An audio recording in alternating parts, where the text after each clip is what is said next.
every day when I get confused, when I get overwhelmed, when I experience extraordinary insights or messages or other forms of psychic awareness that don't make sense, when I feel like different voices are harassing me, overwhelming me, I ask for Thoth's help, and he's there, like that. When I ask questions, he's here immediately, giving me clarity that I can trust or not. And when I choose to resist it or question it, things don't work so well. And when I just rest on it, it's true and real, everything's okay. The fact that it happened so quickly it's more than confusing. It's a challenge to everything I know about life and reality as it is. And yet, my experience for years is that he is always here immediately the second I ask. When I ask him, he replies that his ability to connect with me transcends linear time. And so the fact that we have a strong connection and commitment, the fact that I've worked to be committed to him, means that he's here with me in this way. And you can learn to do the same.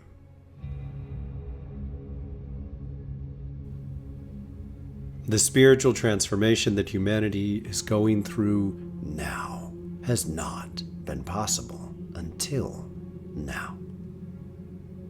I invite you to release comparisons to ideas you have about people with transformations and achievements from the past. The possibilities that are becoming available to you are here because the transformation in global consciousness has already begun. You are able to choose within this potential to become something beyond anything that was available in the past. And thus, when I tell you, you can create the miracles of saints and sages, when I invite you to become something that is in many ways beyond the healing power of the past, please trust that this is not because you are somehow better. It is because the world is better. It is more open and alive, and she is inviting you to be a part of this. The spiritual and psychic potential of the future is necessarily restricted. It was prevented in the past because in the past you were living to digest karmas that were too real. They were too real in the world. They had density and presence. And thus, to turn up the spiritual resonance of the earth, to feed the human consciousness with more presence, would have made these karmas even worse. When time was designed to end such forces, it was necessary to feed you a very low, limited level of divine presence. This resonance, the existence of the vibrations that the earth is inviting you into now, could not have been present without inducing even more chaos than humanity has lived through.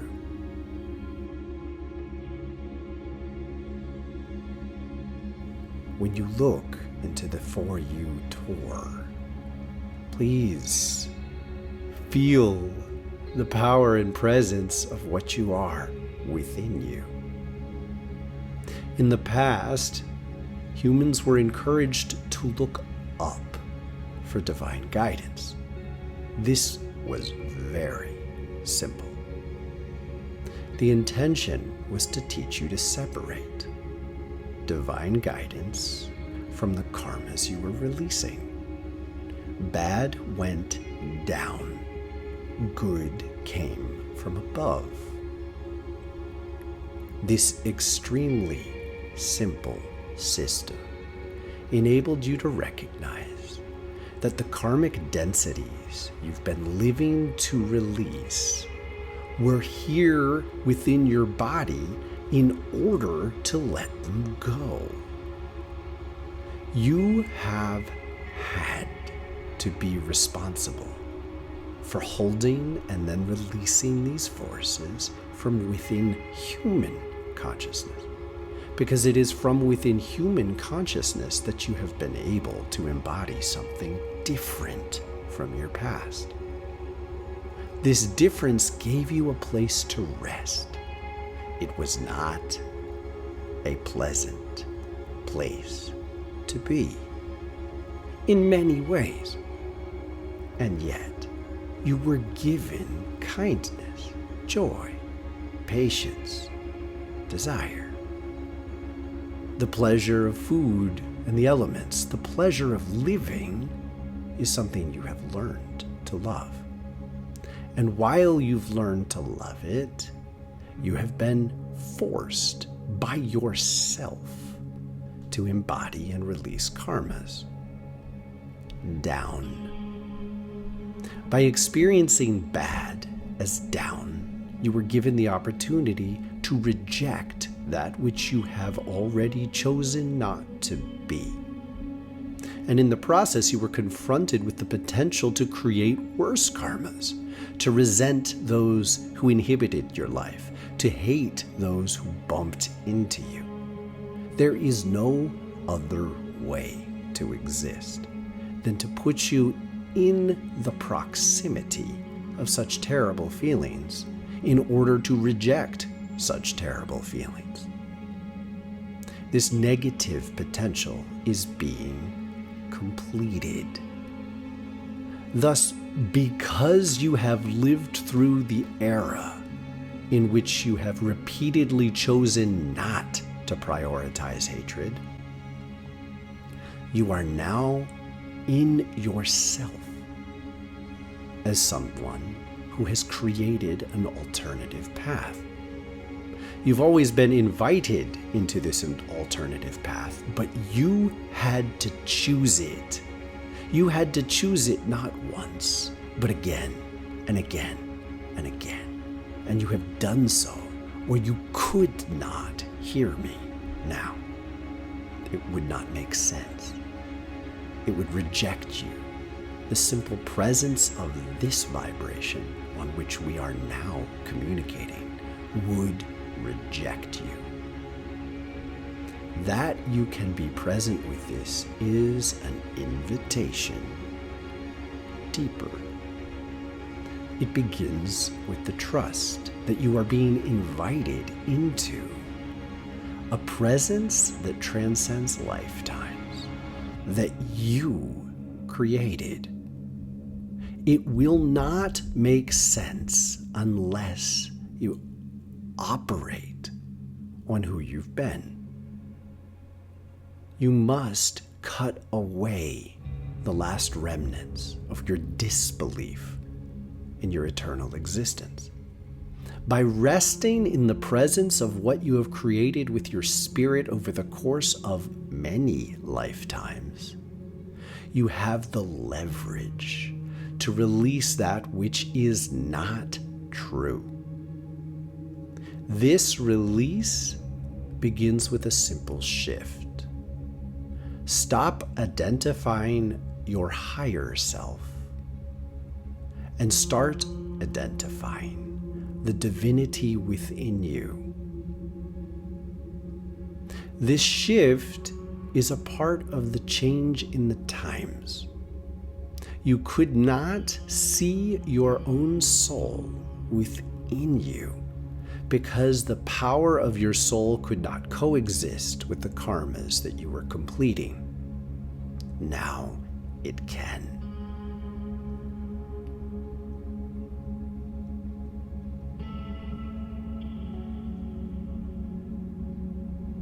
The first result of this change is that you become extremely more present.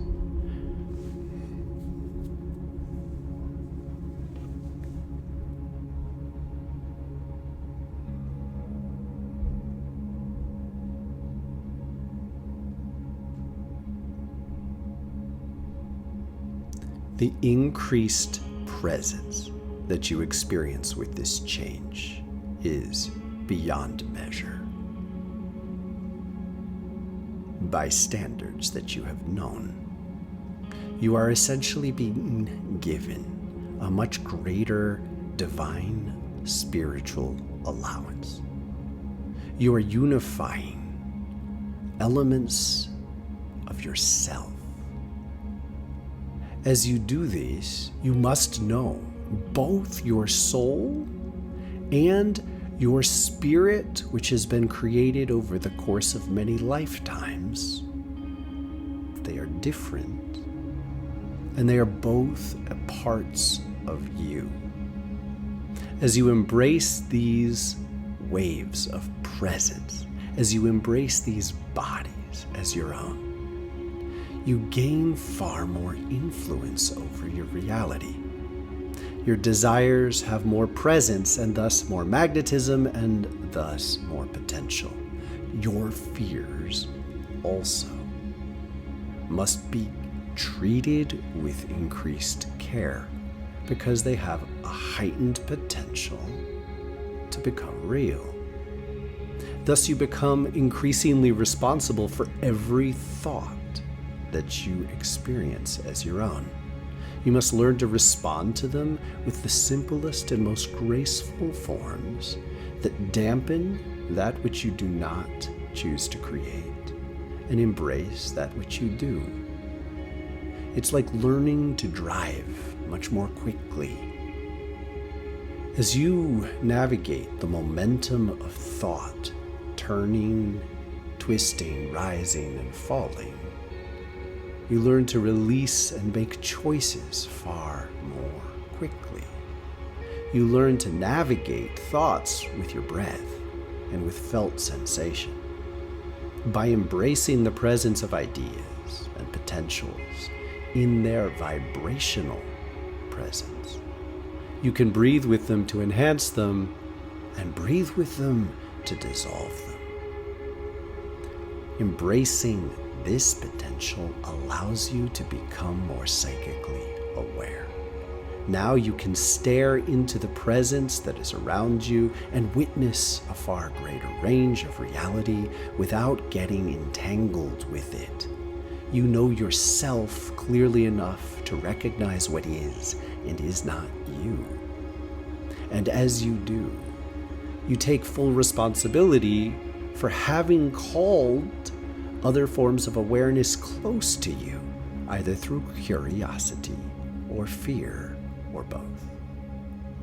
Navigating your reality with this level of responsibility liberates you, once again, to more intentionally create that which you choose to create. You will not be given this power until you are ready to handle it. You will not be able to retain this power without taking full responsibilities for the small windows in which your power is heightened. These are the opportunities to experiment and experience what it is like to be more full of divine presence. As you navigate the aftermath of these experiences, embrace your full presence. Own the ways in which you may crash into the walls of the limits that do remain with you. And respect that latent fears and unrecognized and unintentional desires are responsible for that which goes wrong in your life. By refusing to blame any other force or presence, you will increasingly prune away that which you no longer choose or accept as yourself. And this is the phase you are in now. By focusing on amplifying that which you truly trust as your core desire to be divine, you will embrace your soul within yourself. Increasingly trust that the divine presence is a part of you. It isn't somewhere else. And as you learn to navigate your reality with this trust present in each moment, breathe it into your heart and know that God lives here in you. And as you create from this trust, you'll be increasingly aware of how this has always been true.